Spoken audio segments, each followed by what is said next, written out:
Hello, this is Al, Captain Geko Rivera, lead designer of Star Trek Online, and I never listen to the GNT show. GNT show is intended for mature audiences. Parental discussion is advice. Live long and prosper.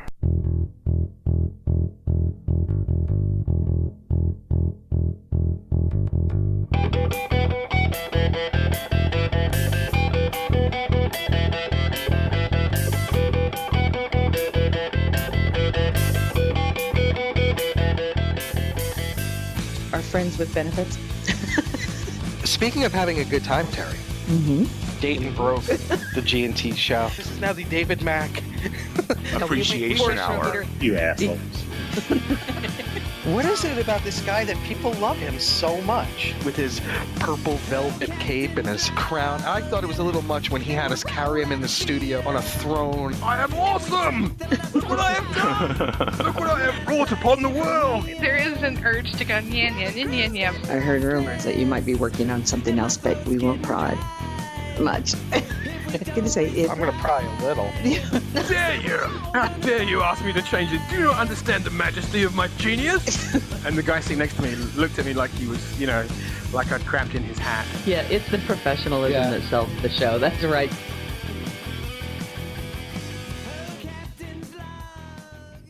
And Jolan True, welcome everyone to this edition of G&T Supplemental Logs. I hope you're all doing well, and there she is, to my right, your left, and in honor of today's guest, she wore her ball gown, which I think is quite she looks like Lily in the holodeck in First Contact. Terry Lynn. Good evening, everyone. And to my left, your right, wearing his Klingon Honor Guard armor, and actually looking quite dapper tonight. He's very proud of himself with his wounded leg and all. Ceridium. Like Kerplunk. He used to say Kapla until he got an arrow to the knee, right? That's what a Klingon on Flexor all sounds like, evidently. And our special guest this week from Star Trek Online, the man himself, Captain Geko, Al Rivera. Welcome to the show. Hello, Jolan True, everyone. Yeah, that's right, Jolan True. Yes, sir. Yeah. We are so excited to have you on the GNT show. We get to talk a little bit about Star Trek Online, which our listeners do know that we do talk about, although our show doesn't necessarily revolve around Star Trek Online. We do talk about Star Trek storytelling on the whole, and we all know that some of the best Star Trek that's being told today is coming out of Star Trek Online, so we're really thrilled to have you here. Well, that's an honor. I'm saying that it's some of the best storytelling. So it is. That's great. I appreciate that. I think everyone appreciates that. So it's very humbling. Which leads me to our first question. As the Romulan fan here, the Romulan file, if you will, of the show, let's talk about the alien generator. What I want to say is, what? We're not going to, that's not... No. You can't, I don't, but I thought... Say, Nick. No, seriously. So nice. Well played. Thank you. So nice, the legacy of Romulus that's rolling out. I have been waiting for this since launch, and I have been squeeing with each new thing that comes out. So go ahead, and because we have people on every continent except Antarctica that listen to us. So share your thoughts on the excitement and what's going on with Cryptic as the May 17th rolls closer. We're now 14 days, we're 2 weeks away. Well, May 17th, May 21st. I'm sorry, May 21st. It's that other thing that comes out. Yeah, that's the JJ abortion on May 17th. Yeah, 2 weeks you gave me a heart attack for a second. I figured I had to wait. I thought I brogged you. I brogged you.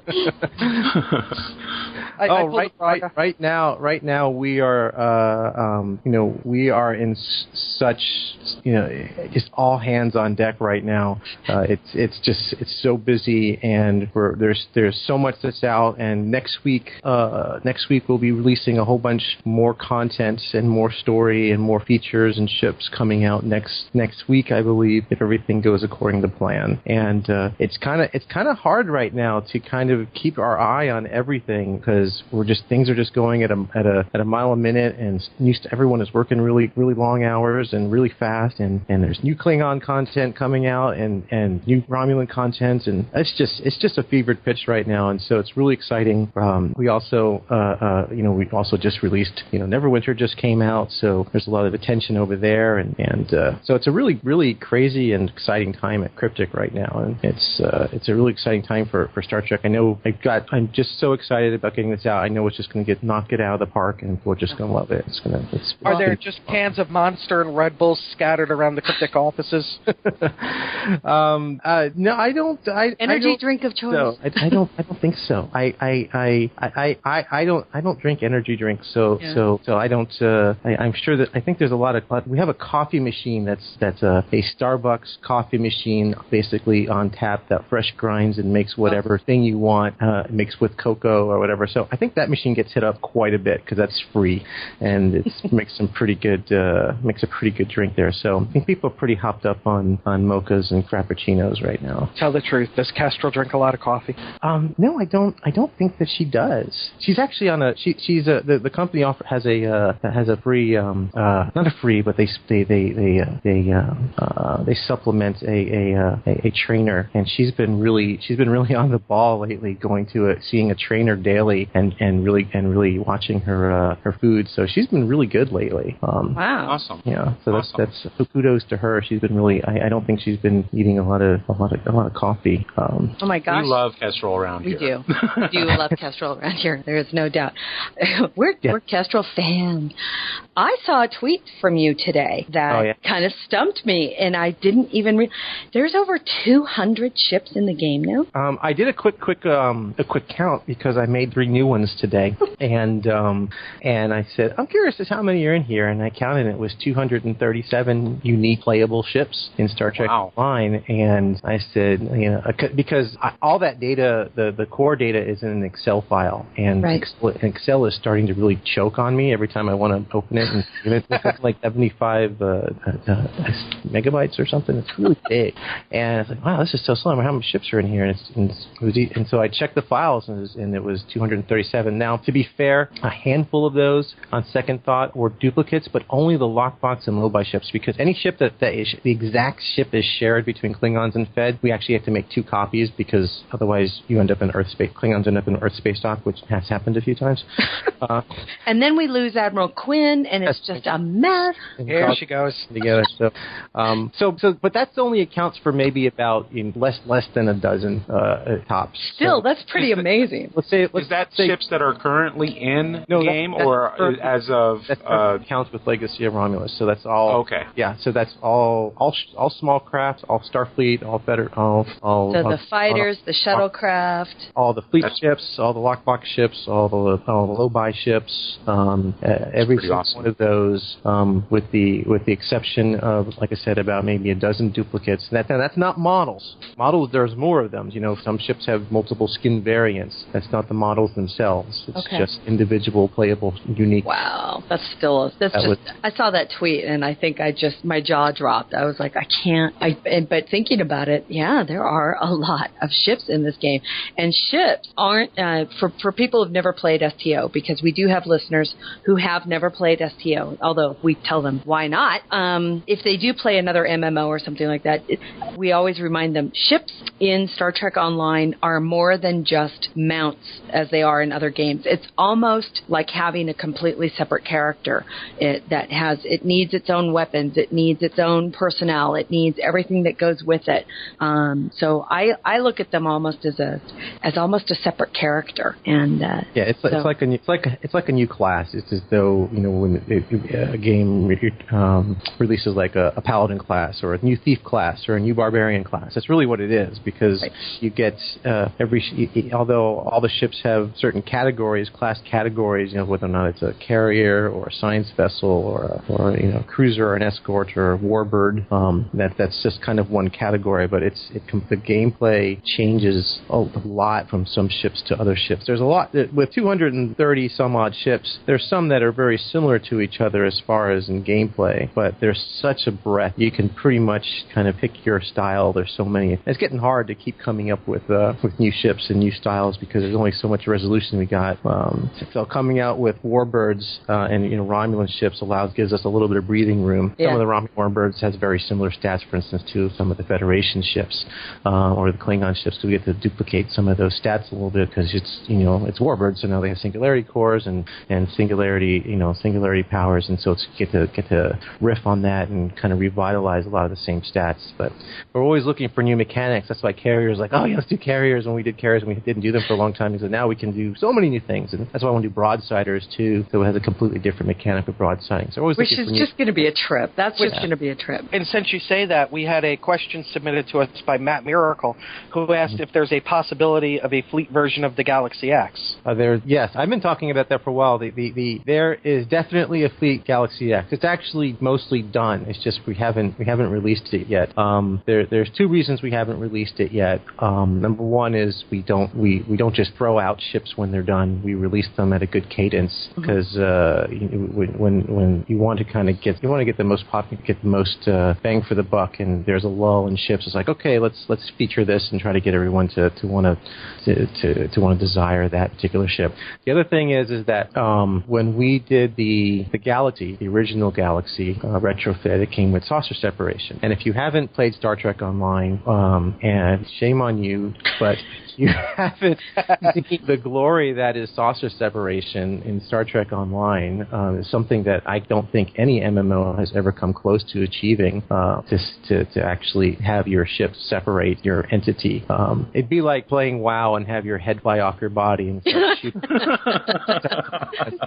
lock with you. It's just it's really fun, and really fun to build. It's really complicated. But anyway, I digress. When we made the separation, we did what we could, and it's to make it work. And for certain reasons, the ship has to stop first, and then it separates, and then while it's separating, you can't do anything, and then you can move on your way. Well, later when we did the Enterprise F, and we wanted that ship to have saucer separation and eject the escort in the tail, so it has two separations opportunities. It's we got a little smarter on how to do it, and now so that saucer separation is much smoother. It looks much better, and you can do it while moving. And so we found a better way to do it, but we weren't able to immediately apply that technique to the old Galaxy, and because the model has to be updated. And so if you're following Star Trek Online, you know that our ship artists are probably one of our most busy developers right now, because they're making so many new Romulan ships, and there's always a demand for ships. So it keeps getting bumped on the schedule when they can update the Galaxy and the Prometheus and the Kier to use the new technology, because it's an art thing. They have to change the model. So back to your original question is when we are going to basically relaunch the Galaxy X, and we're going to probably give it a little love. We're going to let it use the saucer separation module, so you can actually saucer separate that one as well, and then we'll make a fleet version of it. We even talked about possibly giving it a hangar. I have to break that here. Oh, so, wow. So and I'll re-emphasize the word possibly. So. Did you hear that, everybody? He said possibly. Yes. All right, here we go. So that way, when it comes out, don't tell me I nerfed it, because I didn't. Right. Well, because that fits in with the alien generator. Because everything does. Everything fits in with the alien generator. We love you, Have. We love you, Have. So what I'm waiting for is, once we can hopefully get the dust settled from Legacy of Romulus, we can get some love on those models, so that way we can make that work, and then we will put a fleet Dreadnought Galaxy in the fleet store, as well as the regular Dreadnought will get updated, and so they can all use saucer separation. And I've mentioned this before. The Dreadnought has that spinal lance, and when you separate, that spinal lance will turn into kind of a wide beam, like a sawed-off shotgun, because it won't have the big long barrel. So that's what that will do. I have to ask you, with the Legacy of Romulus, take us inside from when the idea first started to what those meetings were like as things started to come together and the excitement was building as each thing built upon the other. Wow, well that's a long story. So I'll see what I can recall. Because it's a long time ago now, because we've been working on it for almost 6 months and been planning on it before that. So I mean, we always knew for probably since launch that we'd want to do more factions in the game, and we talked about Romulans, we talked about Liberated Borg, we talked about Jem'Hadar and Cardassians as all possible other factions, and we probably knew that Romulans would probably be the first faction, and we hemmed and hawed on that for a very long time. As like, what would that mean? Should they be their own third faction, or should they be this faction that joins sides, allies your side with one side or the other? And so we've even chatted with the users about that before, and there were some mixed reactions at first, but we knew that as for the better health of the game, we really need to only keep, red and blue, two sides in the game, because if we want to keep adding factions like this, we can't keep separating our community, bottom line, because if every time we add a new faction, let's just say if it was evenly split up, 1/3 of the population's in one side, and so they can't play with 2/3 of the other players, and that's just not good. If we want to have 4 or 5 or 6 factions in the game, it's just going to keep separating the community, and that you're separating the content, so we can't make content for everybody. And also geometrically adding to the art required. There's a lot. Well, arts, we're going to have to eat it with the art one way or the other, at least somewhat. It's all new ships, obviously, and new costumes, but things like star bases can be shared, and a lot of missions can be shared. So we needed to kind of go with the route that we did here, where you pick an ally, but we also wanted to make it feel as Romulan as possible, and not like, for instance, the way WoW did it. And I don't in any way mean to bash WoW, because it's a very well-made game and very popular, but they released their Mist of Pandora, something like that. And you get to play as a Kung Fu Panda, and then you pick a faction, and you're immediately completely disassociated with your Panda faction. Everybody gets to play a monk, no matter what, even if you don't play a Panda. And the beginning experience is great, but afterward you're just red or blue. You're just Horde or Alliance, and we wanted a more personal experience. We wanted to really, as much as we could, feel like your own faction. So that meant a unique gameplay. So you got unique species, unique ships, unique story, personal story, your own faction hub, which nobody has seen yet, I don't think. No, I guess you have. I guess we have released. There's the New Romulus Command Center is currently up on Tribble, and your own duty officers, your own duty officer assignments, but eventually at the end, once you get to around level 40 or 50, you get to start, you do the content like the featured episodes, which is shared by everybody, and then you can join in the starbase with your other friends. So we want that. So we knew that was the only way that we sustain this model.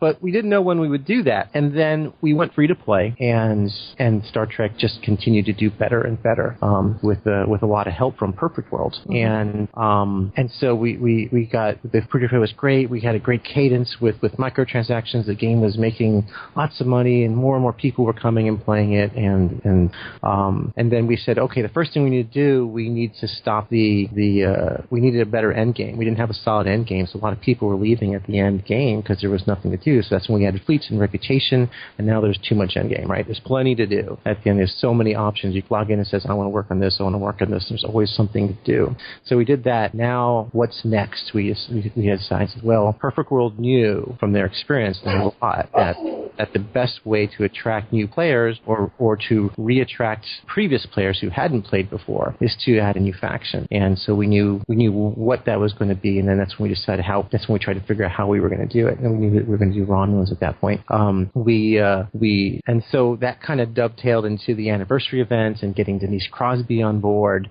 We figured we can kind of start telling that story. We'd already, even further back, I would guess, because we had already introduced New Romulus, and we introduced New Romulus as this first adventure zone. And a lot of people were like, why would the Federation and the Klingon be helping these guys? And says, we knew why. I was one of them. It's true. He I was was one of not them. happy. I was not happy, but I have to admit, after playing through on Tribble, I totally buy it. I love it. Tell me any Klingon that's ever really happy, though. He is, though. He's a happy Klingon. So we knew what the story was, but we tried to tell as much as we could in the new Romulan storyline and try to explain that these were different than the Tal Shiar, and this was an opportunity for Klingons to basically arm the rebels, right? But it was more than that. But we couldn't tell that entire story. We knew it was coming. So that's the story we wanted to tell. We wanted to tell the prequel of what happened between Hobus and New Romulus, and then that was the real fun and extremely challenging part, because as I mentioned before, it was really challenging to write stories and come up with stories for Romulans, especially these Romulans. I know. And so with them, we really have seen so little of them, and plenty of times we got into arguments about, this is too nasty, this is too controversial, and at first we started writing Federation stories, right? I mean, they weren't really literally Federation stories, but they were of a moral high ground, and realized this is not what Romulans are about. They don't. Right. These guys don't have to take that same moral high ground, and frankly, they're pretty destitute. They're in bad shape, and they're going to make decisions a Federation character never would. Yes, and there's some stuff coming up that you guys haven't seen, which I can't wait for you guys to see. This even in the because if you play the Romulan featured series again as a Romulan, it's a different experience. And because remember at the end of that you defeat Steve, and now you have a history with him. So it's a lot more personal when that happens, and so it's a little the spin is a little different. There's also your position with the Remans is a little different. It's going to be fun. There's also there's some real darkness in the later episodes that you haven't, not all of you have seen. And I know out there the infiltration arc is there, so you get to see a little of that. But did Al just say that we're going into darkness? No. Yeah, he did, but he didn't mean it that way. No, it's all right. I have to say, now. Yeah, I just have to say, I know that Nick hasn't had the opportunity to play some of the stuff on Tribble, but no, I didn't get an invite. But I do know for a fact that he's going to enjoy it, and he'll be very, very pleased when he does get the opportunity to play it. See, this is the thing, though, is I'm not going to spoil these things for him. And I was thinking about that today because I'm reading David R. George's Typhon Pack novel, Plagues of Night, and Seal is a big part of this. And I love the Romulans and all of that, but damn, I just wish Sela would die. She annoys me. I thought I heard that they do kill her in one of the novels, which I thought was surprising. I'm not sure. I don't know. I haven't seen that novel then. Kestrel told me that they killed her in some novel, and I said, I could see it in this Typhon Pack series I'm reading right now. Really? I don't know where it is, but I heard that and I was like really surprised, and it's like, we're just going to kind of ignore that. It's not something you really. I mean, we try to stick to, we try to reference soft canon whenever possible, but a lot of it just doesn't line up, and sometimes we use what we can. I want to get Jonathan Frakes in the game, and as far as I'm concerned, in my mind, Titan novels are happened. They're canon in our story, and they work with our storyline. So there's some of these they're novels that interesting. I would flip out. Does that include the possibility of Kaliar? Of the Kaliar? Let's get rid of the Borg, shall we? I work too hard on my Omega reputation to get rid of the Borg. Won't get rid of, I'm surprised that some of that stuff lies in some of the novels because I heard just so you know, I heard a really great quote a long time ago when I first started to read Star Trek novels, and that was, the editors of the novels at the time, and still do, really love to push books that, quote, can never be made into movies or television. Or will never be made into movies or television. They can tell a story that, will never be made. And I thought that was an interesting aspect of it was, let's 8,000 Borg cubes. I don't just see that. Hey, you're also talking about a woman who really never sees the Andorian people seceding from the Federation. So there you have it.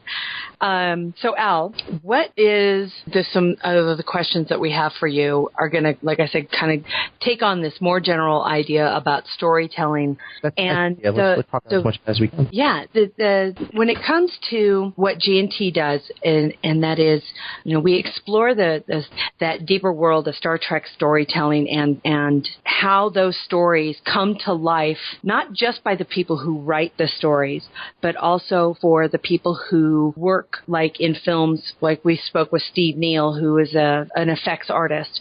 Doug Drexler, we talked to everybody and anybody who has anything to do with the production of Star Trek.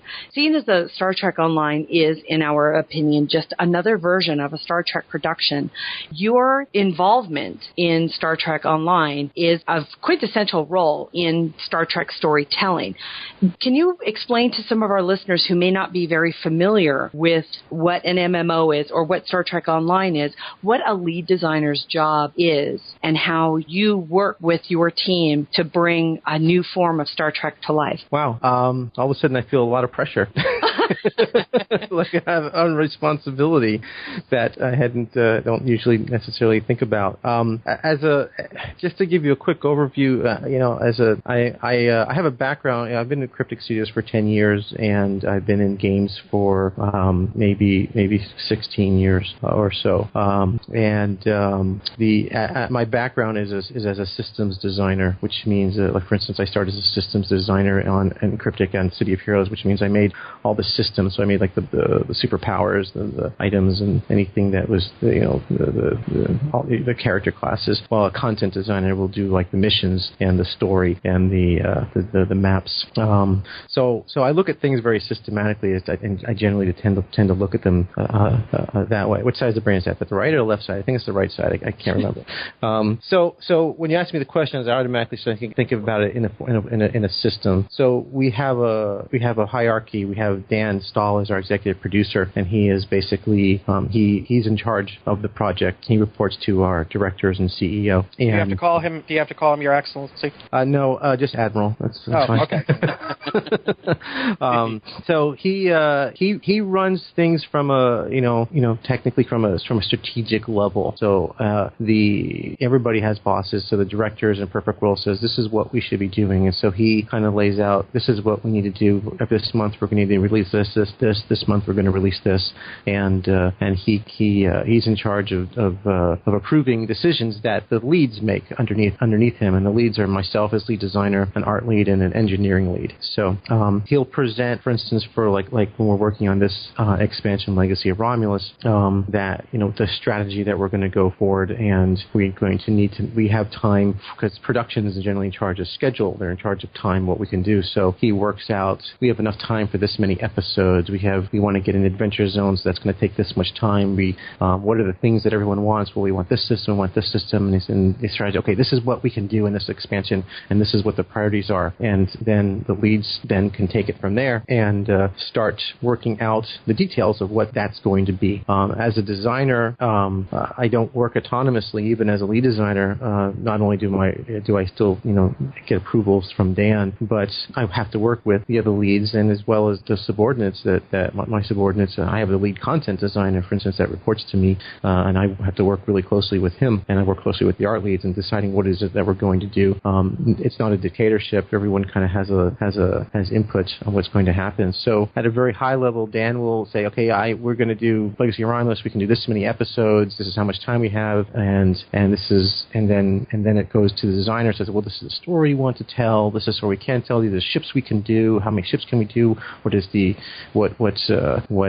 we going to make a new class? Are we going to make a new species? You start really kind of looking at it at a very high level, and it just gets low every day. It gets more and more lower detail, and while you're getting into a pre-production and you start testing. So what's a warbird like? So we make a mock-up warbird. What's the story going to be? Okay, let's kind of outline it like you would a storyboard. Lots of times we actually made storyboards like you would see before a movie, or just plain old bullet point outlines. This is going to happen. This is going to happen. This is going to happen. No, this won't work. We have to move this. Let's go back to the Bible. Does this work in the path of 2409? No, it doesn't. So we have to change it. So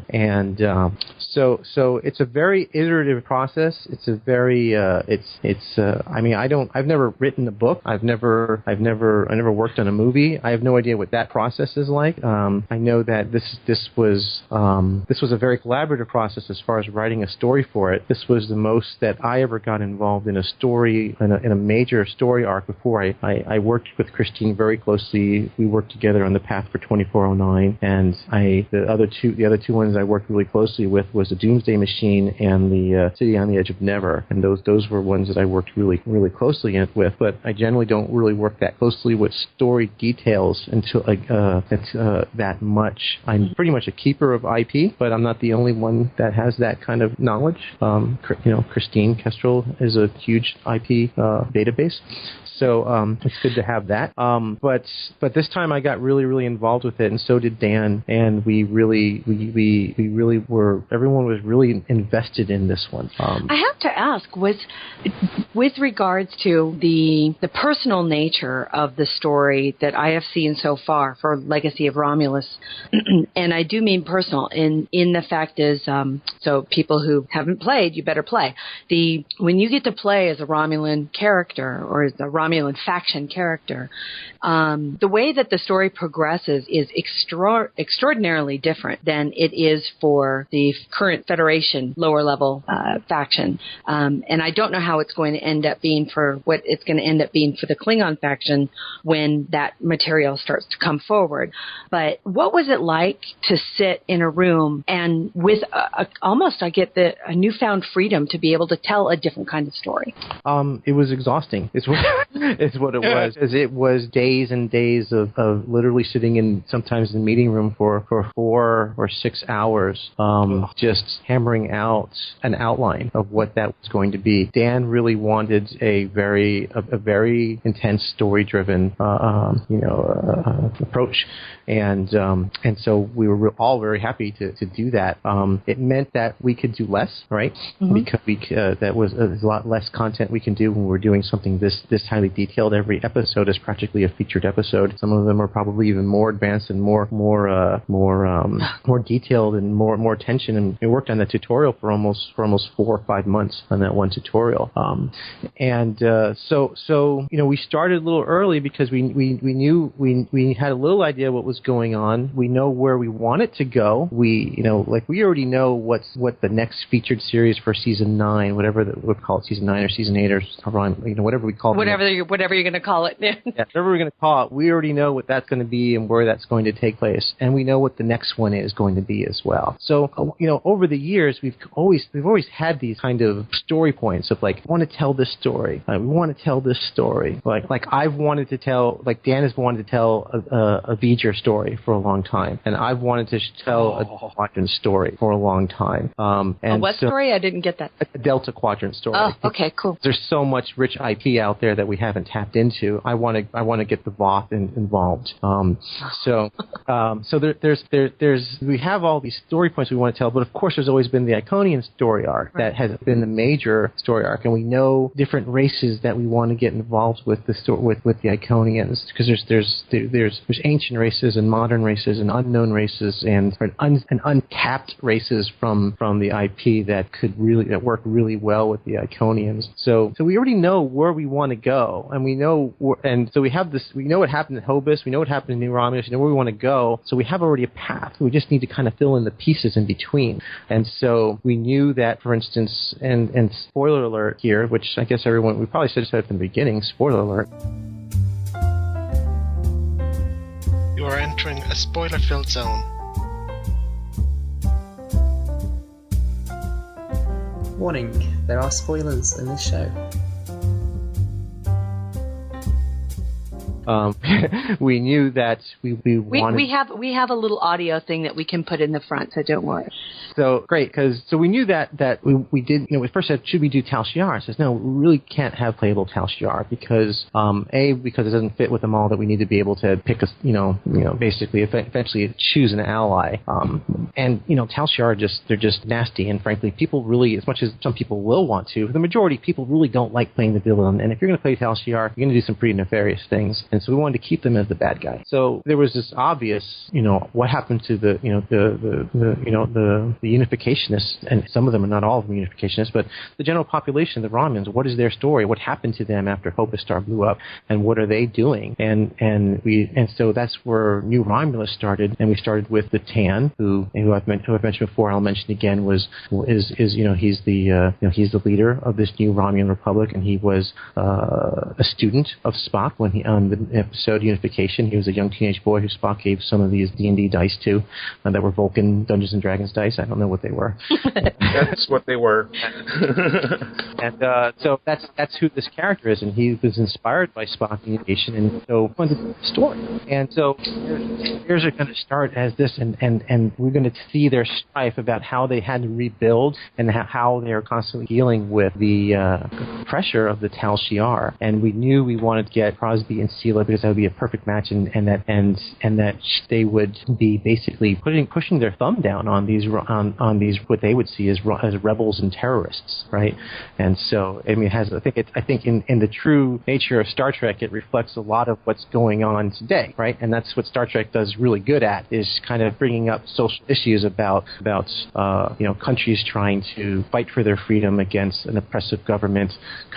People who are they terrorists or are they liberators? And the player, sometimes seeing that it's really not black and white all the time. So that from there it was just then it became the 4-hour meetings of arguments of like, okay, now what should happen next and what should happen next. If you played on Tribble, the first thing is you're on your colony and everything is wonderful, and we want to present this. This is great. This is beautiful. I would want to live here. They wonderful. The Romulans really, they did it. They can make a life here, and they're peaceful. And all of a sudden, it's ripped out from them. It's like, oh my God, this is horrible atrocities. You see all these horrible atrocities happening. Not unlike what you hear of in the news, where people are, camps are in cities get gassed and bombed, and so it's like this is this horrible atrocity, this invasion, and then you're kind of thrust into this. You have no other choice, but you're that's what makes a great hero. And then you go from there to see what happens to other colonies. You save some people, and then you lose some people. Whole colony fails, and then you see some people who actually join the dark side, right? Who who one colony is destroyed, one actually comes under the control of the Tal Shiar. You see all the different sides of these people, of what could have happened to your colony. Later you see another colony, and you actually in the infiltration arc, when you're actually warning spoiler, when you're actually when you actually start going undercover as a Tal Shiar agent, you kind of have to do some kind of shady things to try to, because you have to get inside. You have to get inside, right? Just like Deanna Troi. How can she stay undercover, and how can as a Tal Shiar agent, and how can she not blow her cover for the greater good of saving those senators that were defecting? How can the player stay undercover because they need to get to the truth? They need to expose the Tal Shiar. They need to find out what really happens. At the same time, do the right thing, and sometimes not be able to do the right thing. So we wanted moral questions of like, oh my God, this was a horrible thing.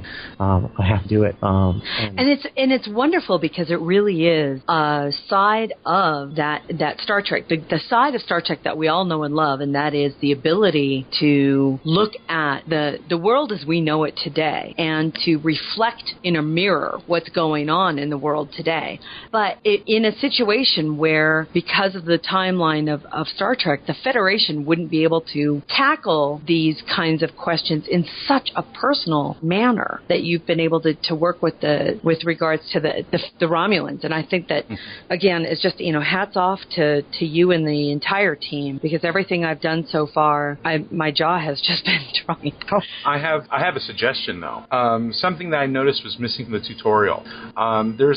There's one scene where something very bad is happening to colonists, and my initial thought when I saw that was shooter mode. Why isn't there a tutorial for shooter mode at that scene where something bad is happening to those Romulan people in the colony? So there's a brief tutorial for shooter mode at Gasco Station, and the reason why there's no tutorial there is because we've learned our lesson from the Federation tutorial that we we teach you too much at once. Players are coming in, most of them are MMO players, and they're used to playing MMOs in a particular way,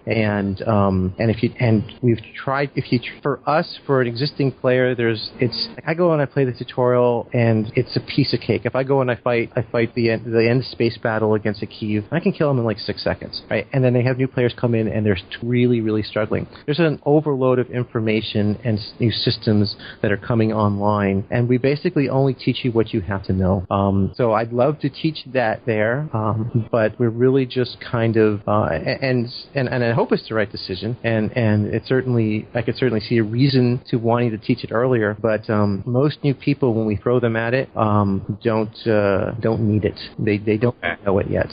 So, well, I would still like to see that in the game at one point or another. Is a little shooter mode where we're shooting down those things. Certainly, you can do it. Touch a Klingon. Once you get to Gasco Station, we have a little pop-up tutorial about teaching you about that tells you about how to go into shooter mode and use different things. So we try to in the Federation tutorial, when we first launched Star Trek Online, we try to teach you everything in the tutorial, which takes you from ground to space, and then ground to space, and then you go to Earth space dock, and then we teach you everything about Earth space dock. So all of us, and then boom, go. And so we would like to change that because it's just way too much information. So what we did instead is we got smarter, and the tutorial, we don't stop teaching you at tutorial. We're teaching you all the way up through level 10, and then technically even later, because then we start teaching about the DOF at around level 12 or 13 or something. So we're trying to spread that out, teach a little something. For instance, you get to Craterus, and you get some guns. You get to learn how to put guns on your bridge officers, right? Then you get to Gasco, and we teach you about shooter mode. And then later at Gasco, we teach you about a kit. And then you say, now go use your kit, fight these guys, right? So, we give you the shooter mode at the beginning of Gasco because there's no combat. Just go into shooter mode, and you can mouse look and walk around. So now you can walk through that entire station without worrying about shooting while checking out shooter mode, if you like it or not. The combat. Then we give you a kit and say, okay, now you can go ahead and try that if you'd like. And shooter. If not, you still try the kit to start you. So we're trying to pace what we teach you a little bit better. So we hopefully are still getting better with that all the time. Well, I have to say I understand, and I'm glad for the explanation, because although you would think naturally, especially because in the particular scene that we were discussing at the very beginning of the Romulan tutorial, is on the colony is these little machines that, of course, pick up and they snatch people away. That you would think that it's a natural tutorial for shooter mode, but at the same time, your explanation makes perfect sense. Your explanation not only makes perfect sense, but it also brings to light how that might have interfered with the story of it. Yeah, the actual shock of what's going on. You're just kind of like, what? It's freaky. All of a sudden, all this horrible stuff is going around. Perhaps that could be a mini game for later on. Well, speaking of mini games, we had a question from Midnight Shadow. It says, with previous mentions of extending social zones like Ryza, is there any possibility of us seeing social events (parentheses mini games) like the Winter Wonderland races or even space races like we got in Star Trek Voyager for us to enjoy with friends and fleet mates all year round? Yes to both. Nice. Already on the skin. Wow. Nice simple question. Nice simple answer. I don't do that, do I? That's okay. Well, no, and that's an important thing because, I know our fleet will just get together and dance in Club 47 or things like that. So things like the mini dance at Club 47. We dance at the Taylor. That's our job. Yeah, we do dance at the Taylor. I'll tell you this: there's whether you like it or not, there are some emote dance mini games coming out. Ooh, interesting. Yes. Oh my word! Caspian Rising will be there. We will. I think what Caspian would totally rule in if there was a mini game for changing costumes and making other fleets look incredibly horrible fashion-wise. What were you going to say, Michael? I also had checked out Drozana, and my only criticism about Drozana is that the gambling floor is kind of sparse. Is there a chance that we may be seeing some more mini games there? Mini games? No, I don't think we have any plans for any mini games in in Drazana. I mean, Drazana has there's a feature. The Dabo is feature series. I do agree that I think it looks a little sparse. It could use a little love. I don't know what art has planned for it. That would be purely an environmental art thing at this point. As far as additional mini games, I mean, poker, things are. I mean, I've desperately wanted 3D chess and Calco and Scott and Creasy Squares and what's the one with Data did with the little fingers? The Stratagem. Yeah. Stratagem. So I've wanted to have those in there for a very long time, and of course poker. It just low priority. It's a lower priority. It's every update. There's this giant bucket of what we want to do, and when you guys, I'm a witness to this. I've seen those whiteboards. I mean, there's always a question: is when you're going to get PvP, territory control, and when are we going to get this Foundry update, and when are we going to get crafting, and when are we going to get this, and when are we going to? Why didn't I get my ambassador? Okay, here's your ambassador. When am I going to get my sovereign refit? Okay, there's your sovereign refit. When am I getting the Andorian ship? It's like, okay, it was coming. It all comes. Live game. It'll all happen as long as you guys keep playing. We'll keep making it. So, but I'd love to do it all at once, but then we have nothing else to do. So, what are you most proud of in the new Legacy of Romulus expansion? In the Legacy of Romulus expansion, I think by far is what we've already talked about. I think it's just the best content that we. I certainly know that Star Trek. I'll go out on a limb as saying cryptic, although I haven't played a lion's share of the Neverwinter content, so I can't compare to what everything they've done. But it's certainly some of the best MMO content I've ever seen. It's the best Star Trek content. It's the best cryptic content to date, and it's because it's extremely personal. It's extremely detailed. It's extremely intense, and so it's just I wish we could do more. It's so expensive to do. It really is. But because I'd love to redo all of Federation like that, right? But that would take us another 6 months. So that by far the content and the story that's just gonna unveil, and there's just some really great surprises coming out. Hopefully you guys will start seeing next week. There's a couple missions that I can think of off the top of my head, which are just hopefully just gonna knock your socks off. It's just a new one of which is a new gameplay that will be just hopefully like, wow, I can't believe I'm doing this in Star Trek Online. Wow, there's the teaser. Yeah. Well, okay. Let's because you talk Star Trek Online all day. Let's just talk some general Trek, please.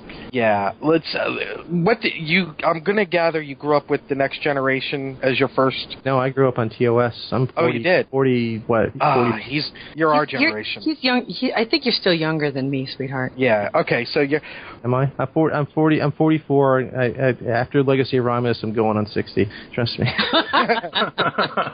44. I'm the third youngest one in the room here. Yes. I'm also a witness to his TOS fandom, because let me tell you, his office is geared for the original Kirk. I'm just saying. Yeah. My sister, who is much older than me, she's about 16 or 18 years older than me, was a sci-fi nerd and geek. So when she was kind of like as a child, she was kind of like a second mother to me, and she would take me to drive-in movies to see horror movies and sci-fi movies. I would love to go to her house and we'd watch Creature Feature or Twilight Zone or Star Trek or just whatever kind of monster movie and sci-fi. And I loved it. We'd just hide under the covers and just watch sci-fi and monster movies all the time. And we have very fond memories on that, and it just totally turned me into a sci-fi and horror show geek nerd. And so I watched the original series with her. Now it had already been out, but that's what I watched over and over again was the original series. I even had I had some toys, I had some books. They used to make. Did you have the bridge where you spun the transporter room? I had the transporter. I don't think I had the bridge. The transporter there was a standalone transporter. Yeah. But I also had, my favorite was a TOS phaser that was kind of like a laser tag game. With the reflective red thing? Like a little thing, yeah, that you put on your belt. Oh, I had that too. That. I'll tell you a story about that. That really, because my this was 3rd grade. I was in 3rd grade, and they had what you call it? In school they were going to do a Christmas grab bag. So everyone would bring in a present, and you get a grab, and then grab bag present. So my mom got one of those Star Trek phaser things, and that's what we and I gleefully wrapped it up. Someone's going to love this. They're going to play Star Trek, and I put that in a grab bag, and then some kid got it. I don't remember who it was, and then I went and I got my grab bag, and I got a pack of 8 markers, and I was I got markers, and you got a phaser. I was like, I hate grab bags. I participated in an office grab. Get it? That completely burned me out, and I was so upset. And then my mom went and bought me 2 phasers. And if I remember, what's that called? The Super Phaser 2 target game? I don't remember the name of it, but it was my favorite toy. Lit up. You didn't have to play. I didn't have to play tag with it. You just go around and just play. I didn't play Cops and Robbers. I played Star Trek.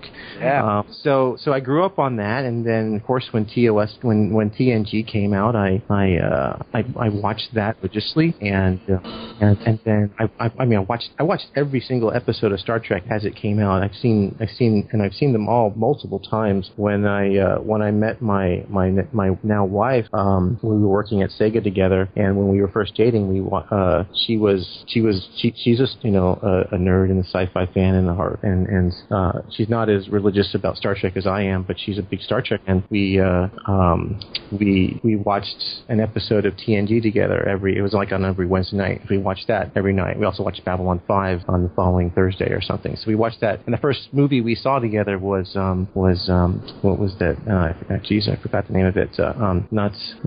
What's the one with Shatner and Shatner was in it? Not Get a Life, but the one where he was stalking those 2 writers. Oh wow, I don't remember. Oh, fail! I'm gonna be so much in trouble. Someone is. I wish we were in a chat room because someone could help me out right now. Hashtag fail. Hashtag fail. Yeah, I'm bad. I just put a link in our chat here on Skype, and Mike can put it on the website. That's a picture of the game that we were talking about. Yeah. Oh my gosh, you guys are so funny. But I had that too. Yeah. So I'm not gonna be able to let this go. I'm gonna have to remember what is the name of that movie. But we watched. It's a story about these 2 guys who Free Enterprise. It's called Free Enterprise. Oh yeah. Oh my gosh, yes, thank you. Oh my gosh, Burnett's gonna kick my butt for that one. We watched Free. The second movie we watched together, I think, was Trekkies. And then long before I worked at Cryptic, she got me a bat lift for Christmas, which you probably saw, Terry, in my office. Did, yeah. Nice. Yeah, it's cool too. So I watched all the shows very religiously, and was a huge Star Trek fan. Much more so. I mean, I liked all sci-fis. I mean, it's your little like the coexist pictures that are out there. I mean, I Babylon 5 and Star Wars and Star Trek and Stargate. I'm a fan for all those, but was always much more of a Star Trek fan, knowing all the little bits of lore that I could collect than I ever was for, say, Star Wars. Not that I certainly would love to work on a Star Wars game. I wouldn't be opposed to it, but my passion was always for Star Trek. And when I working on Champions at the time, and an ex-Cryptic employee was working at Perpetual, working on the Star Trek license, and I was so mad because he hated Star Trek. He wasn't a Star Trek fan. He was lead designer on Star Trek. Like, why the hell is the lead? Oh my gosh! I know. Like, came from WoW, and he's a great guy. He's a great designer, but he's like, it just has to be like WoW. We'll just put a Star Trek skin on it. And I was like, oh my god, this is going to be a disaster. This is not the Star Trek game I want to play. And then they lost. They couldn't do it. They lost the license, and so I was able to get the license. And then Jack, the CEO, asked me if I wanted to be lead designer on it, and I couldn't have been happier. And so could you have said yes? Dream job. Yeah. Nick, do we have the list of our I'm James looking at it right now. Oh, sweet. Can we alter them a little bit? We can. Well, I think the first one, I think we pretty much is, what is your favorite Star Trek series? Which was TOS.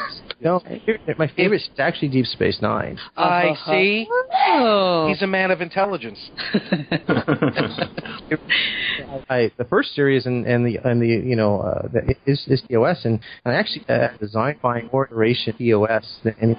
Are you there? Uh-oh, faded out. Hello? Oh. Oh, there you are. Okay. Faded out there on us. Okay, I'm fine. I just heard some weird background music. That was strange. I clicked on that link for the phaser, and maybe something happened there, but that was it. Yeah, that's the Klingon D7 which you clip on your belt, which was weird. You had that.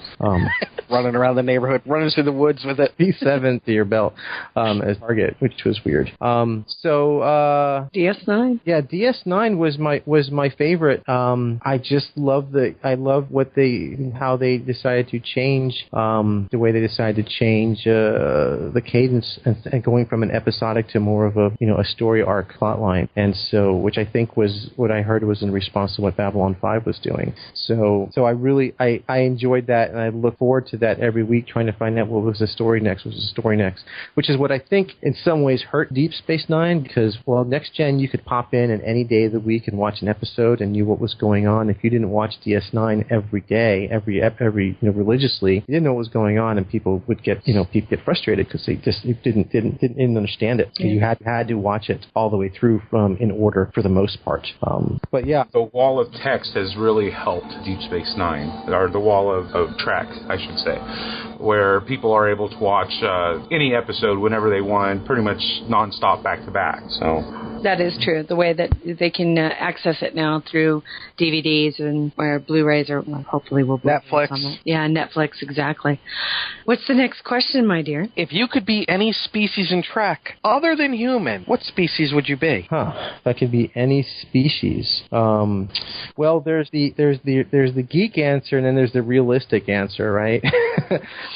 Geek wise, I probably either maybe I would say Vulcan or Saurian because it's a Geko, right?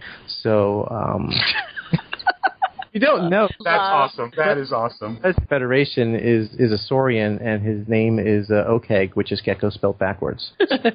Star Trek Online. So if you see it, you'll see that pop up in some dialogue sometime. That was me. I think Beth blew a kiss at him once. She likes Saurian. But realistically, I think I probably would want to be Trill. I think I'd want to be a Trill and have an opportunity to be joined. Wow, that's the first time I think we've ever gotten that answer. I want to join with Ezri. Oh, gosh. I think in general a very wise and at least from what we've seen of like Dax, because of their constant passage of knowledge, there's a wisdom and peace there, and I'm always seeking wisdom and peace, and so I think that would be what I would like to do. I think I'd like to be a joint Trill. We do have one question here. I'm not going to say who sent it. When are we going to get Horta for Doff? Just saying.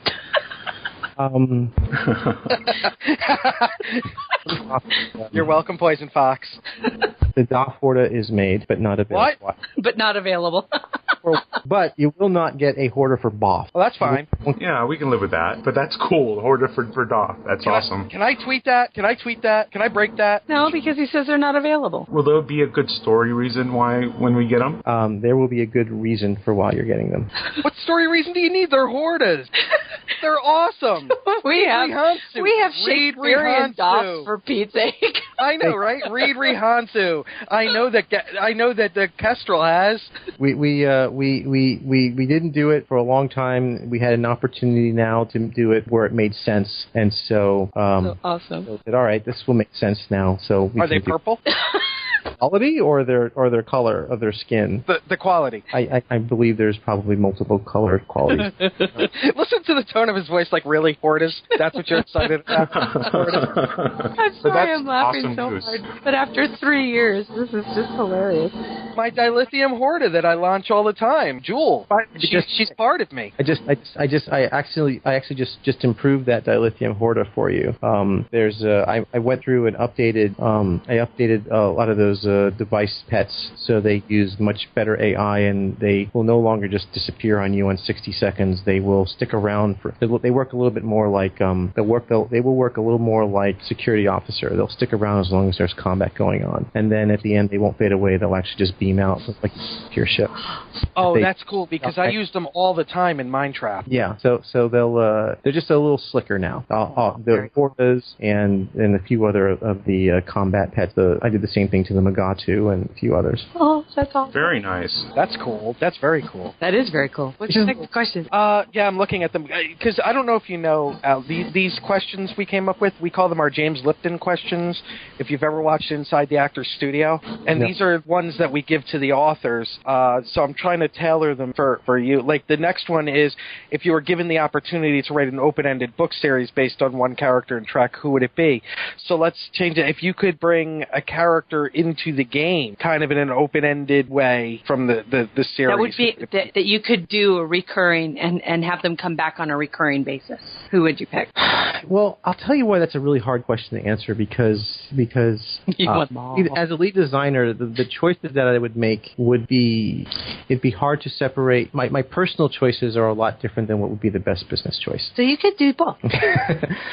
Personally, my favorite character has always been Miles O'Brien. And yes. So he is a tortured everyman and who's extremely brilliant and crafty engineer. And just the crap that he has gone through just been horrible. And I like him for the same reasons I like Spider-Man. He's like this nerd, he's this nerd smart guy who's, not really so much of a nerd like he's not awkward, but he's not really socially, maybe a little socially awkward. He's grumpy, but he's married and he has this very close relationship with his wife, but he's always trying to balance that with these horrible responsibilities and horrible situations that he keeps getting put into. And it feels so much more everyman than any other character I can think of, because all the other characters who had romance relationships for the most part were always another member of Starfleet, right? So they knew what was going on, right? I mean, Riker and Deanna and Worf and Dax and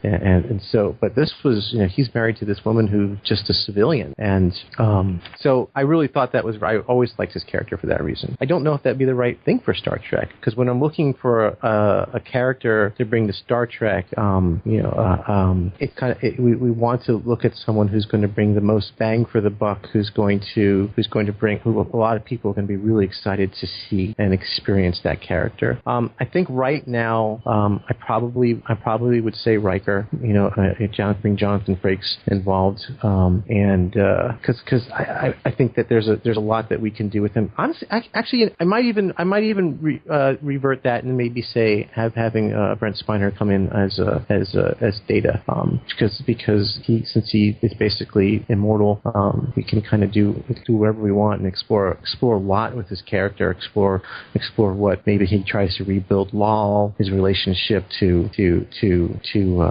Sela through Tasha Yar, his relationship to Picard and Riker and the Enterprise. So I think there's a lot. Probably, I think thinking about it, it would be a lot. I think that we could explore there. Yeah, that'd be awesome. Well, we'll cross our fingers for you. We're going to keep trying to get more of the actors into the game. It really worked out really well for us. The fans really loved it. We had a good, we had a great return. So now it's like who do we want to get next? Who do we want to focus on? People were thinking about our Data, Riker, and Worf. Other ones I've talked about wanting to get is George Takei, and I'd even like to get Tuvok and Harry Kim. But we'll shoot for the moon first. Personally, my absolute favorite would be, I would love personally to meet Patrick Stewart and work with him. I just adore that guy. He's just amazing. Yeah. And the fact that he is this wonderful, amazing, Shakespearean actor who is an icon. And I'm sorry, my favorite captain of all times would be Picard. And so yes, I'll go Picard over Kirk. And his complete 360 character that he plays like on American Dad. Oh my God! It's 10 times funny hearing it come from Patrick Stewart. I can't believe it said Dirt Road, and it was hysterical. And then the fact he does all this, he does a lot of feminist work and breast cancer work, and he's so well rounded. I would just love to meet him. I think it'd be hard to make sense in our game because his character would be so old, but that would bring much joy. If you can bring Harry Kim into the game, do me a favor, have him still be an ensign. Just a bitter, angry ensign who just can't get promoted because he slept with Musetta Vander. I don't think that Wang would do that. No, I don't think so either. Yeah, Garrett would probably be very bitter about that. When I interviewed Musetta Vander, I told her if it meant I wouldn't get promoted, I'd sleep with her too. I would love him in as captain of the Rhode Island and really have his character explored a little bit more. That he's much more mature and a very seasoned captain at that point. And he has, just so you know, he really does have a fantastic voice. He really does. And he does an impeccable Takai. He does. Yeah. But, I don't know about you. Now, Voyager probably is number 5 on my series of the series in the order I like them. But the episode where he and Chakotay go back because Voyager's in that ice planet, I liked Harry Kim in that episode a lot. I liked that version of Harry. I think it was it you that interviewed Garrett Wang? Somebody interviewed Garrett Wang on one of the podcasts. I don't know if I've interviewed Garrett for something else, but it wasn't for G&T. We interviewed Tim Ross. Yes. Yeah. She interviewed Garrett when they were touring. Never mind. I can't remember. I think it might have been Subspace Radio who interviewed Garrett Wang, and one of the things he said, which really struck me, was that he was really frustrated working on Voyager because he was constantly given the direction to hold back the emotion. Yep. To play it more flat because they wanted to make the aliens because that would make the aliens and the Doctor feel more real. And so he was frustrated. I think that was on Trek Radio. Was that Trek Radio? I can't remember where I heard that interview. He was constantly having to play it flat and really hated that. And then when he on that episode when he played a much deeper and much more emotional and passionate and tortured character at that point, that he really enjoyed that he really got to explore the depths of acting, and that Robert Picardo says, well, I didn't know you could act. That's great. And it's like, well, no, they won't let. Right. Wasn't that the same interview where he said that? Sorry. I think it's really unfortunate that did that. I'm not hearing anything anymore. I'm sorry. Are you there? I can hear that. Okay. I think that was the same interview where he said that they said that the military people wouldn't be emotional and stuff. And as somebody who's spent a considerable amount of time in combat, they were talking out their ass if they said that. Well, I think we have one or maybe 2 questions left, and then we can let you go for your Friday evening. But Nick, we can give him the final one because I think that's our best one. If in the game CBS came to you and said, okay, you can write a storyline and have it in the game where a major Trek canon character is killed, who would you pick to tell that story, to let the players play that story, to be there for the death of that character? Who would I want to kill? And it doesn't mean, and we're not asking, because it does come up, we're not asking what character do you hate so much you want to kill, but what character for the gravitas, for the... Wesley. Felix. I have to think about that. I think that it might have to be Worf. Very interesting. I think it would have to be Worf because I could see it working for both Federation and the Klingons. I could see it as some sort of making sure that people see Worf die in an honorable warrior way that would somehow reunite the Federation and the Klingons. That would. Oh my God! I'm just having a fanboy moment now. Somebody get Mike a ShamWow. Oh, I'm crying already. Me too. Isn't it nice to hear a critic answer that honestly and not jump to conclusions and have the wrong answer? I'm just saying. Kestrel. Please make that happen. Please make that happen. So, but I will say that we do get to see a little more of war in the new Klingon story arcs that are coming out for the Klingon side. So. Oh my God, that's full of win right there, baby. Wow, that's Mike's first baby on this show. I want you to know that. So, yeah. It's awesome. It's not Michael Dorn, but yes, his character being there, we get to explore a little more because we expand upon and kind of retcon a little house versus house when we kind of remove things around. So we'll see more of. Very cool. So. I'm looking forward to testing that stuff out. So, as a reminder, Al, for not only the people who listen to our show who play Star Trek Online, but also for the people who don't play Star Trek Online, the name of the expansion is Legacy of Romulus, and when is it due out? Legacy of Romulus is due out May. Now I don't know. Is it 21st? I think it's May 27th, but is that sound about right? I'm gonna have to somewhere in double-check. there. I think it's May 21st, but May 21st. May 21st. Oh, jeez, I got less time.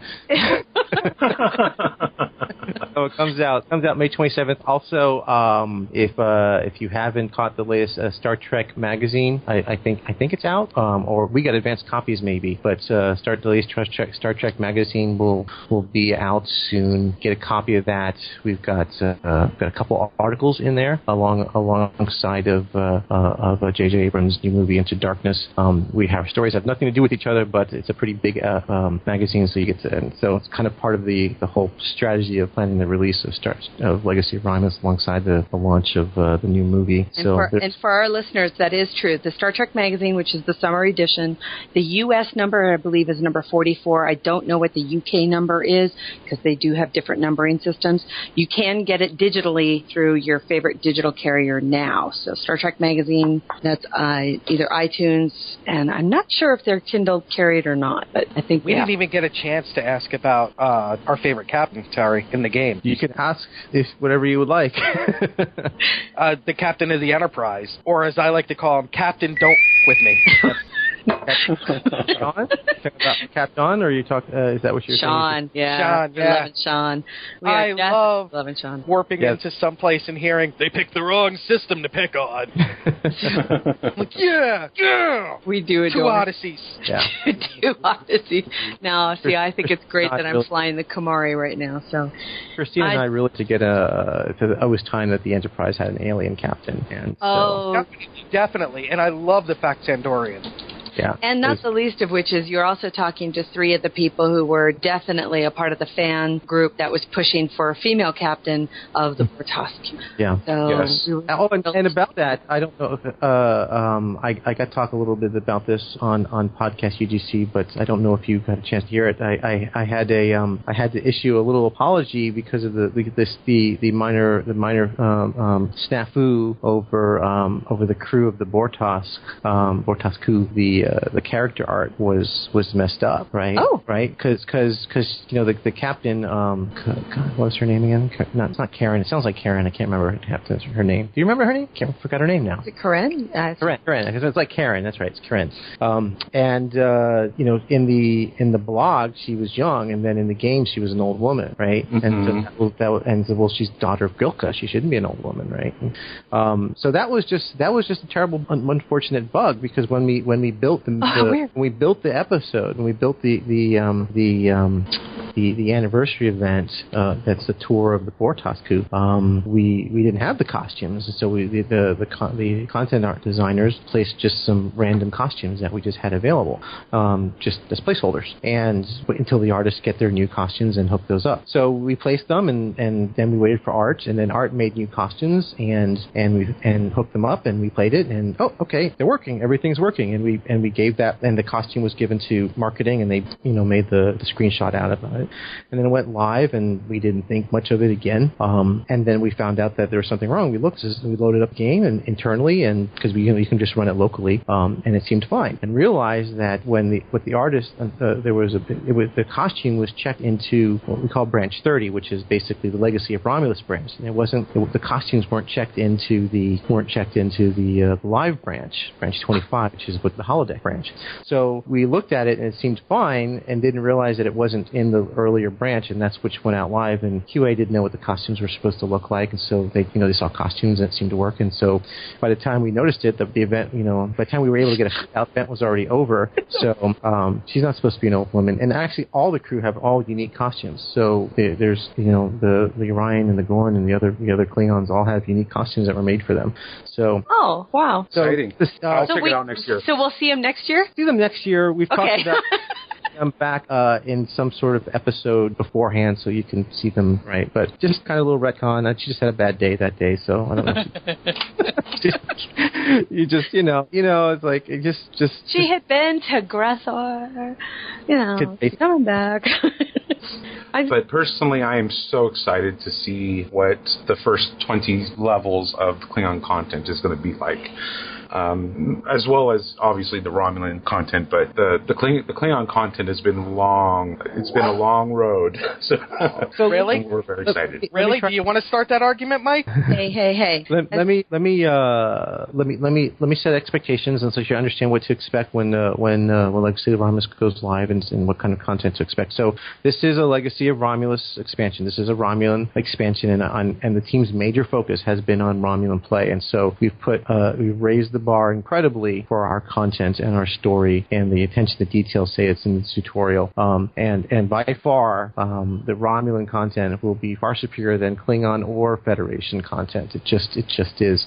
What we did for Klingons is we were able to get content from 1 to 50. It's not as intense as the Romulan content. It's just that's not where our focus was. But there's a new tutorial. There are new missions. There's new missions with cutscenes. Like I said, we did some retconning with House versus House. There's new early level rewards. There's the early ships are back, and there's some story interaction with New Romulus, or the Romulan Republic rather, and what's going on there, and then we kind of shuffled around a lot of the existing content. There's a new adventure zone, the Nimbus that's coming out that's available to all 3 factions. Happens around level 21, I think, and so Klingons will be able to get to go there as part of their level progression. Their stories are slightly different. Their perspective is slightly different from what they'll see, and so there was already quite a bit of content between the featured episodes, the Federation arc, the Fekiri arc, House versus House, and then moving them around, and the new episodes we added, and now Nimbus. That was enough to make it happen from 1 to 20. But to be clear, it's not 20 levels of brand new content. Right.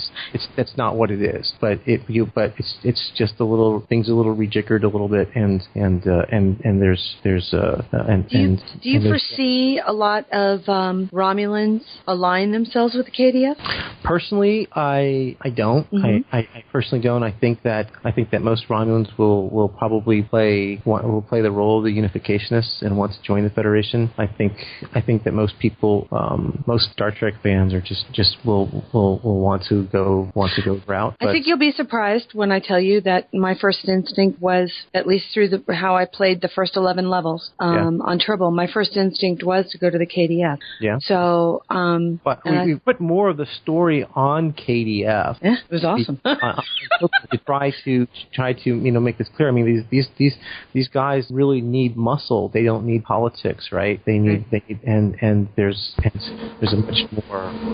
There's the Federation is like, sure. Well, I mean, there's obviously there's people in the Federation who like Tanae, who are very skeptical of this as just a whole bunch of big elaborate ruse and just don't trust them. But for the most part, the Federation will happily build a relationship with these people, and the relationship with Vulcan is undeniable. But so we didn't have to oversell that side. We had to oversell the Klingon relationships, and thus there's a little bit more of that built into the story. And I think it works really well. What I heard in all of this that you said was the Romulans are the superior race by far. Therefore, you had to work even harder to make their stuff even better because they are just that much better than everybody else. If you haven't figured it out, we kind of represent the 3 factions now.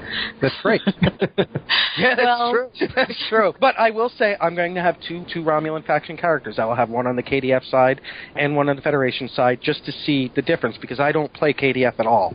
I tried it years ago, and just wasn't for you. It wasn't for me, but I did make a Federation Klingon science officer. So if you play a Klingon and join, if you play a Romulan and join the Klingon side, and the same thing holds true if you make allies with the Federation, you do not get access to their content. So you won't get access. You will only get access to that content if you play with a Klingon player and he shares that mission with you. So I think it would be fun to walk around. Will I be able to walk around Kronos with my Romulan? See, I think that would be fun to walk around. You'll be able to go. You'll be able to do any missions that are like found missions, like anything that is exploration based, or any of the patrols that are just kind of found missions. But you won't get any of you won't get House versus House. You won't get Fekiri. You won't get those arcs. You're not going to get Azura on the Federation side. You're not going to get any of those put into your journal. You're not going to get directed to go there. All your directions are going to be coming from the Republic. I just think, and Mike, you being the resident Klingon, I think it will be fun as a Romulan to be walking around Kronos. As much as it'll be fun, give you a tour myself. As much as it'll be fun to be a Romulan walking around, say, Starfleet Academy. Yeah, you'll be able to do both of those. As when you choose a faction too, you unlock unique costumes. So there's like a Romulan Klingon kind of hybrid looking costume. And there's one that kind of looks. There's a Romulan kind of that has a little Federation flair. So there's unique clothing options choosing on both sides. There's also a unique one for the Remans as well. So the Remans get a unique Romulan Klingon costume and a unique Romulan Federation one. And additionally, the Remans get their own unique costume parts. Just they get those Reman leathers. That's what I'm gonna be playing. Well, and I got to give you guys credit because from what I've seen, we know what the Reman males look like. I think the Reman females have a very distinctive, but also in that keeping with a lot of the female alien species, they're a very feminine look, which is nice. I think because they look too really, pretty. You think they're too pretty? I think they're too pretty. I can see why you'd say that. Seriously, I can. If you look at, we spent some time, thinking about, I talked with the lead artists about what they should look like, and if you look at a lot of sci-fi and you see what do they do when they make the females, one of the things they do is they do try to make them a little pretty. They generally smooth them out more, and even the Borg Queen, right? She's described as hauntingly beautiful, right? This kind of, alluring undead practically. And if you look at the Stargate universe and you look at the wraiths, the males were wrinkly foreheads and noses and just gnarly looking, and the females were much smoother and had this kind of this kind of dark sensuality about them. That and if you look at Farscape, they do the same things. Right. They always do that kind of to make them more attractive. Otherwise, you lose what's feminine. You don't really. I mean, if you look at, for instance, the Tellarite female, it's a lot is lost there, and it's just not popular. It just doesn't become popular anymore. So I think it's like the Minbari. Delenn had that beauty about her. Yeah. For those that haven't seen Babylon 5. I think it's a little anthropomorphizing in general of what artists and storytellers do. I think it's okay. It's not. It's about you trying to identify with them and being attracted to them, not necessarily in a physical sexual sense, but just finding being attracted to this is the race or species or gender in this case that I would like to play. Right. Or even a character that you want to know. To role play, right? Because that's for instance, that's why the Orions are on the Klingon side, and it's the same reason why the Blood Elves are in WoW are on the Horde side, because you have to offer an attractive species. I mean, otherwise Klingons would have been Klingons and Nausicaans and Gorn and Lethians and basically all monsters, right? And so you throw Orions, and that made sense, and so we spun a story around that, so that way people could play a more traditionally attractive race. So it's just generally what works in a game, and I think in probably in TV shows as well. So we actually looked a lot at the Wraith and the Borg Queen and Farscape, and looked at those aliens and the motivations for what the female Remans would look like. Well, perhaps it's the angle that I'm referring to the photo in the dev blog that was released today, and perhaps it's the angle that's doing it, but it looks almost like a completely different species. Like they're not even really related. I don't even know how. You remember it is trying to get the picture to get bigger. It won't get big, but it is a character creator, and so within the character creator itself, there's going to be there's a lot. There's actually, and I was playing with it today until I realized I probably shouldn't have been. when somebody said, you do know that that's going to screw up your gameplay, I was like, oh, yeah, I know. It'd be good if I read those triple notes, huh? Yeah, I was playing with it. And there was quite a bit of variety with regards to facial structure, skin tone, cranial structures, things like that. And I thought it was pretty cool. So I don't know what the final option is going to be. I did ask the lead officers, I think we need, that we want to smooth them out, but I think it's still important was to see if we, hopefully there's an option there for, at this point for a cranial kind of ridge, like a Romulan or like the Riemann male has, That would be great. Yeah, that's what it's missing. That's what it's missing. That's all it's missing. Ridge. I would agree with that. Yeah, they do need to look a little bit closer. Well, yeah. Well, there's a boff that you get, and she has this freaking cool head ridge. That's what's missing. So, do you guys have a name for the hot female? Can you hear me? We lost him. Oh no. Hello. Oh, there you are. There he's back. Yeah. I have to rejoin. Not sure what happened there. So. He's Trill. He's rejoined. Yeah. See what you did there. Okay. Did you all name Before we do that though, I'm showing. It says recording. Okay. All right. Do you all happen to have a name for the female Romulan from the legacy of Romulus? Have you all come up with an internal name for her? I have not. I have not heard if there is. I wouldn't doubt it if in the artist circles they have. Heard you guys threw some names around. Some people were calling her something. So no, that was the Federation female that Terry has a problem with. Those are all that stuff. That's all marketing. That's very little to do. That's all Perfect Worlds. That's got nothing to do with Cryptic. Is that Thomas? No, it's not Thomas. It's Perfect not Thomas. World. Can we blame Thomas? No, it's all. If you go to Perfect World's other games and other websites, you notice that the structure is very similar, and you'll see generally how they focus their all I have to say, their character you art. start getting close to Scarlet Blade, I'm gonna go nuts on you. It's not me. I'm a fan of the Romulan female because she's badass. Yeah, she's hot. No, I love her. She is. Yeah, she's my screen. She's my actual wallpaper. That's how much I adore her. It's tough. It's tough for me being, a company man and to not want to, and being a Star Trek fan, and having opinions on what gets chosen to be done. Like, if you remember the original, what was it? Was it Game Informer magazine covers? The original Star Trek Online launch covers on some magazine cover. Do you remember those? Oh yeah. Oh. Long time ago, yeah. Yeah. But it's marketing thinking. We need to attract. What trying to get attention and for most games, a lot of games, I don't usually have a problem with it. That's the industry, and there's an and there, honestly, marketing makes their decisions the same way we make our decisions. We follow the trends. We follow what works. As far as what we're going to make next. Are we going to make this ship? Are we going to do stuff for Klingons? Are we going to do crafting? Are we going to do lock boxes? Whatever. We go what the community as an average as a whole.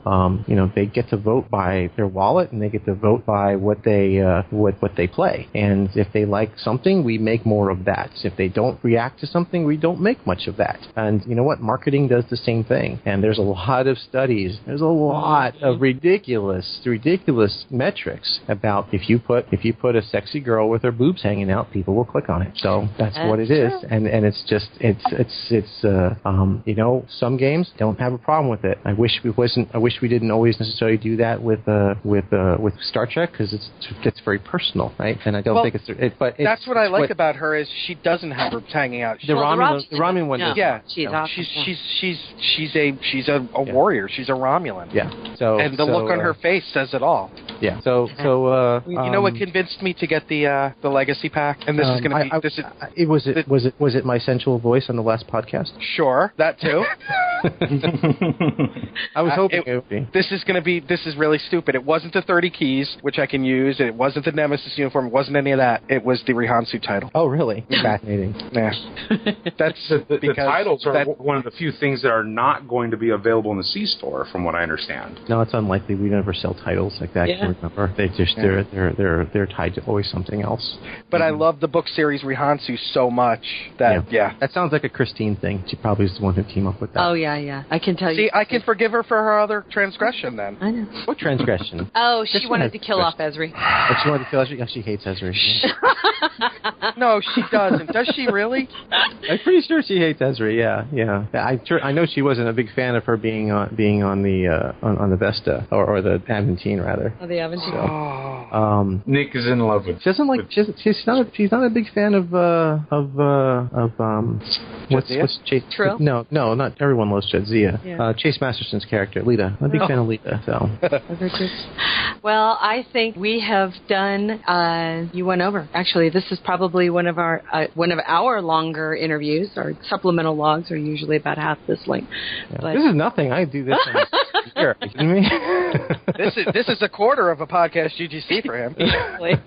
Well, you're welcome to come back anytime and we would do love this to again. have you, and we loved being able to talk about Star Trek Online, about Legacy of Romulus, and as well as just Star Trek on the whole. Sure, I'd love to just come and hang out. That would be great.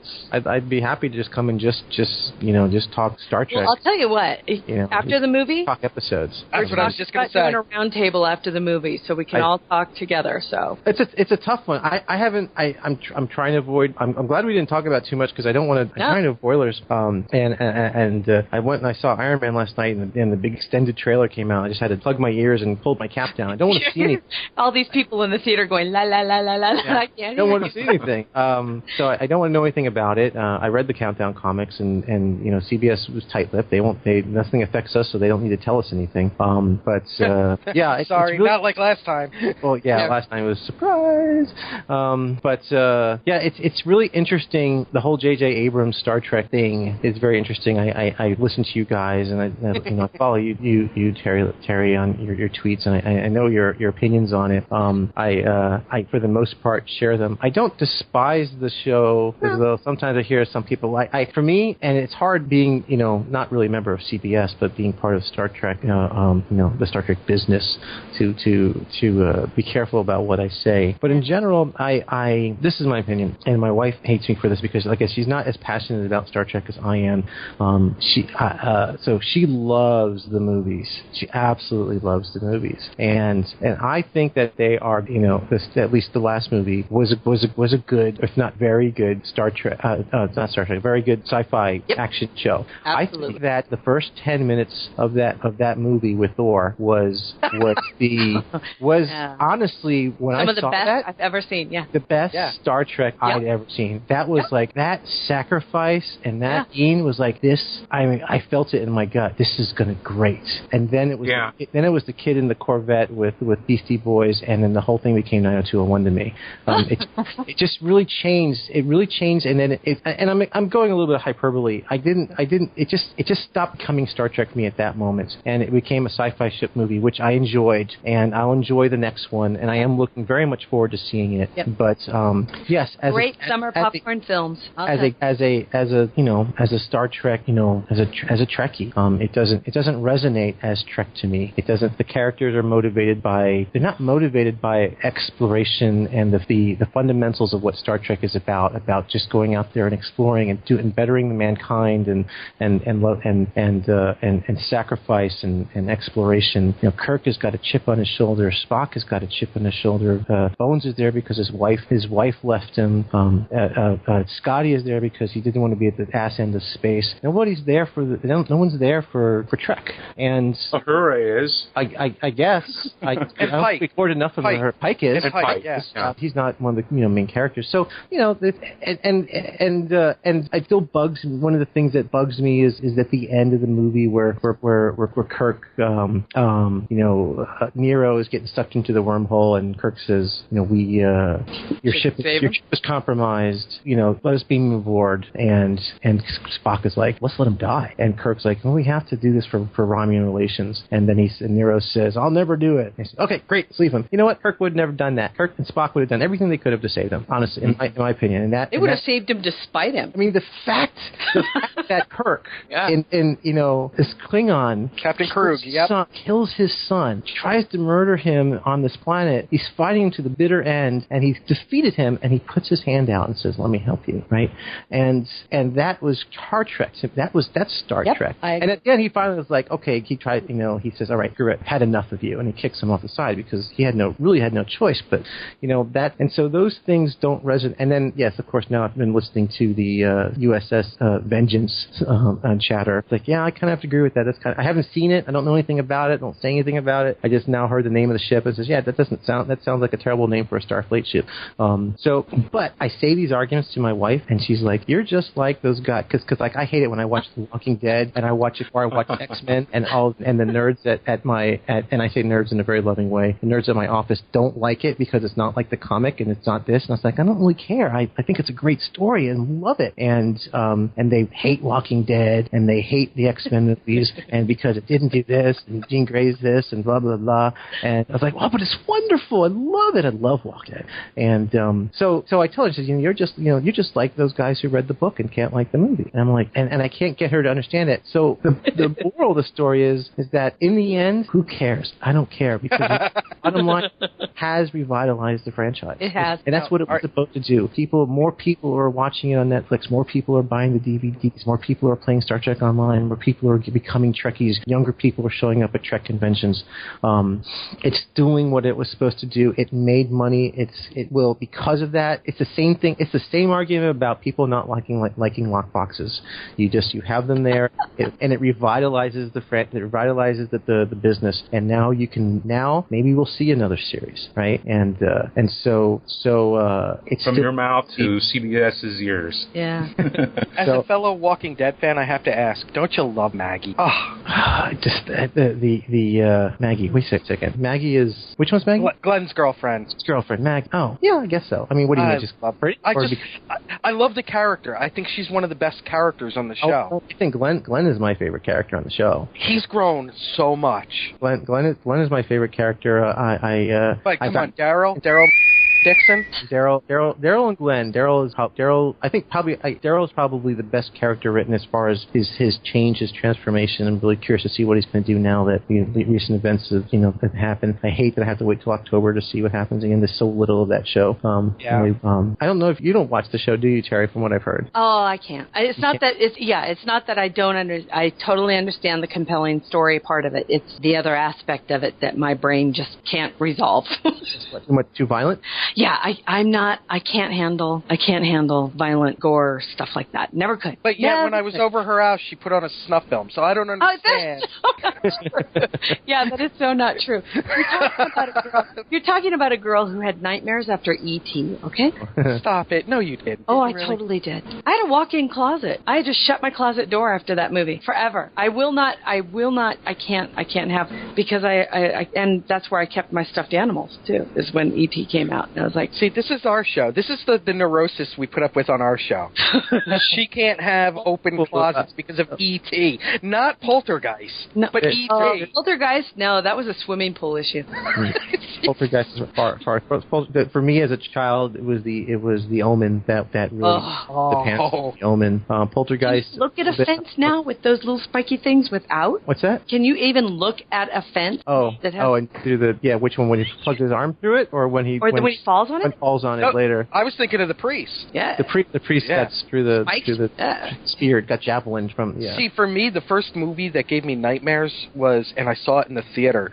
I should have never been allowed to go, considering how old I was. I was only 10. Was Alien. Alien? No, Alien didn't. Alien did scare me. I was a little older, but it certainly was a scary movie for me. Probably the scariest one was It's Alive. Oh my God, yeah. Well, wait a minute, Jaws. No, It's Alive. Jaws, really? The commercial alone, I can remember every time because the commercial was this bassinet. You see the back of the bassinet, and all you heard was heart boom, boom, boom, boom, boom, and this bassinet would turn around, boom, boom, and then you'd see these two little claws hanging over the edge, boom, boom, and it says, "It's alive, don't see it alone." And I ran screaming out of the room every time that commercial came. I remember I started crying because do you remember the movie? Still terrified children to this day because of that movie. Do you remember Suspiria? Don't remember that that one. Oh, it was this horror movie. I remember the commercial made me cry because it's this woman singing this song, and it's a beautiful, like, jet black hair, very thick. Think Kirstie Alley hair and when she was in Cheers, beautiful like that. And it turns around, and it's a skull with a rose in its teeth. And that just scared me to death. Well, I have to ask, is there a remote chance that those of us who are attending the Star Trek convention in Las Vegas might be able to see and or meet you? Yes, I will be there. Great. I will be there at the Star Trek convention, and not as of yet, not in an official capacity. I'm hoping still that we will have an official capacity, but I will be there pretty much the whole time there with I'll be going with my wife. Excellent. Well, we're going to drop by our booth. We have a booth. G&T Show has a booth. Wow. So we would love to have you stop by and do a little interview with us there. That'd be great. Fanboy question: is Kestrel going? I don't know. I don't know of anybody else right now who is signed up to go other than Brandon, who is. I went ahead and I bought my plane ticket. I bought my hotel. I have not bought the convention tickets because I'm counting on CBS or Cryptic to come through on that. So I'm waiting. Otherwise, I'm going to have to just buckle down and buy them myself. So and the general admission tickets aren't even up for sale yet. So last I checked, they weren't either. So I don't like buying those $800 gold tickets. Yeah, and they're sold out anyway. So which is good news. Yeah. Which is good news. But there is definitely somebody we'll have to introduce you to. Her name is Mary Sherwinski. She goes by the name Televixen. She's also a horror movie brilliant. She's like the walking memory alpha of horror movies. I love her. Well, we do need to tie things up. Okay. Hate to be the party pooper. No, you don't. No, I don't. Thank you very much for joining us. No, it's a blast. I love just sitting and just jibber-jabbing about Star Trek and geek and all that kind of stuff. So I'm happy to come back and continue this conversation in the future. In a few weeks, we'll have you back on after the movie comes out to join our round table. And we'll talk about the movie, yes. That'd be awesome. Sounds okay, like you guys, fun. that ties it up for this episode of the G&T Supplemental Log. Join us next time whenever we are able to get another person to, schedule another interview. I think when we blackmail another person. Blackmail another person, fine. Which is, we have a few in the works. So, but you can always listen to our regular show live on Sunday mornings at the crack of dawn, which is 9 o'clock Eastern, 6 o'clock Pacific, at gntshow.com. You can email me and the rest of us at hosts@gntshow.com. You can follow me on Twitter at Terry Lynn S. Nick, how can people follow you on Twitter? On Twitter, they can follow me at Gettysburg7. That is the number 7. Mike? And I'm Soridium's STO. SORIEDEMSTO. There you go. And me. I was just going to say, Al, if you want to put out your Twitter address. Yes, you can follow me at Captain Geko, but that's Captain Geko, Geko. Awesome. At Captain Geko. And I try to keep it all things STO and Trek. I try not to clutter too much, so. Excellent. Pretty good. You do pretty good. All right, you guys, thanks so much for joining us, Al, and we will talk to you soon. Bye. All right. Live long and prosper, bitches. Still on true. Music for the G&T show is provided by Warp 11, Grethor, 5-Year Mission, and Andrew Allen's Smooth Federation. G&T Show is a Busy Little Beaver production.